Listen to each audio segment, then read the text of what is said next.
কাপড়বিহীন কেউ রাতে ঘুমাবেন না, সবার কাছে অনুরোধ রইল। আপনি যদি রাতে কাপড় ছাড়া ঘুমান, খালি গায়ে ঘুমান, তাহলে আপনার জীবনে দুইটি বিপদ অবশ্যই আসবে। আমাদের মধ্যে অনেকেই আছে রাতে যদি একটু গরমকালে দেখা যায় যদি বেশি গরম লাগে, সেই ক্ষেত্রে কিন্তু অনেক পুরুষ আছে গায়ে কোনো জামা রাখে না, একদম খালি গায়ে সে শুতে চলে যায় বা ঘুমিয়ে পড়ে। অথচ আমাদের নবীজি প্রত্যেককে খালি গায়ে ঘুমাতে নিষেধ করে দিয়ে গেছেন। তাই এরপরেও যদি আপনি খালি গায়ে রাতে ঘুমান, তাহলে আপনার জীবনে দুইটি বিপদ আসবে। এক নাম্বার, আল্লাহর ফেরেশতারা আপনাকে সারা রাত ধরে লানত দিতে থাকবে, আপনার জন্য বদদোয়া করতে থাকবে। আর ফেরেশতারা কিন্তু অনেক লজ্জাশীল হয়ে থাকে। আর একটা মানুষের সাথে কিন্তু প্রতিনিয়ত ফেরেশতা থেকেই থাকে। একটা মানুষের সাথে সাধারণত 20 জন ফেরেশতা থাকে। আল্লাহ তাআলার অর্ডারে 20 জন করে ফেরেশতা এক একটা বান্দাকে প্রোটোকল করে থাকছে। আল্লাহর ফেরেশতারা মানুষের সাথে কোথায় কোথায় থাকে জানেন? সামনের দিকে একজন থাকে, পেছনের দিকে একজন থাকে, ডানে এবং বামে থাকে আরো 2 জন, তাহলে টোটাল হলো 4 জন ফেরেশতা। 2 চোখে থাকে আরো 2 জন ফেরেশতা, তাহলে হলো 6টা। 2 কানে থাকে 2 জন ফেরেশতা, 8 জন ফেরেশতা। আরো 2 জন ফেরেশতা থাকে নাকের ছিদ্রের মধ্যে।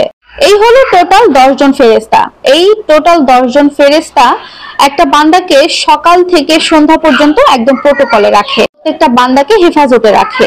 বাকি 10 জন ফেরেশতা সন্ধ্যার পরে আমাদের কাছে চলে আসে। মানে ফেরেশতারা ডিউটি পরিবর্তন করার মতো সকাল থেকে সন্ধ্যা পর্যন্ত থাকে 10 জন, এবং সন্ধ্যা থেকে পরবর্তী রাত ভোর হওয়া পর্যন্ত থাকে 10 জন।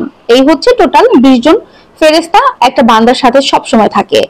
এই যে 20 জন ফেরেশতা আল্লাহর অর্ডারে যদি আমাদেরকে প্রোটেক্ট না করতো, যদি আমাদেরকে হেফাজতে না রাখতো, তাহলে ওই যে রাস্তায় পড়ে থাকা কিছু মুরগির বাচ্চা থাকে না, উপর থেকে কাক এসে ছো দিয়ে একেবারে তুলে নিয়ে চলে যায়, আমাদের অবস্থা ঠিক সেরকমই হতো। এই ফেরেশতারা যদি আমাদেরকে প্রোটেক্ট করে না রাখতো, তাহলে জিন জাতি আমাদেরকে ঠিক মুরগির বাচ্চার মতো ছো মেরে তুলে নিয়ে চলে যেত, এই মানব সমাজে আমাদেরকে টিকতে দিত না। তাই আপনি যদি রাতের বেলা খালি গায়ে ঘুমান, তাহলে ওই ফেরেশতাগুলো লজ্জা পায়, আর ফেরেশতারা লজ্জা পেলে কখনো ওই বান্দার জন্য দোয়া করে না।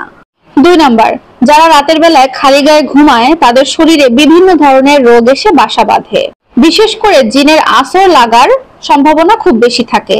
আর আমাদের এই অস্বস্তিকর একটা সমাজে এই কালো ম্যাজিক বা জিনের একটা আসর, এটা কিন্তু বেশ ভালোই শোনা যায় যে এখানে সেখানে জিন ধরেছে বা এরকম অনেক কথা কিন্তু আমরা শুনতে পারি।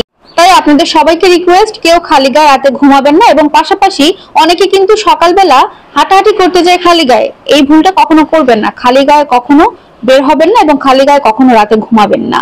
মানুষের বদ নজর, কালো ম্যাজিক, এগুলো জিনের আসর, এগুলো কোনো কিছু মানুষের জীবনে ভালো কিছু বয়ে নিয়ে আসে না। তাই সবাই একটু সতর্ক থাকবেন। আশা করছি ভিডিওটা আপনাদের উপকারে আসবে। আর আপনাদের কাছে কেমন লাগলো জানাতে ভুলবেন না কমেন্টে। আল্লাহ হাফেজ।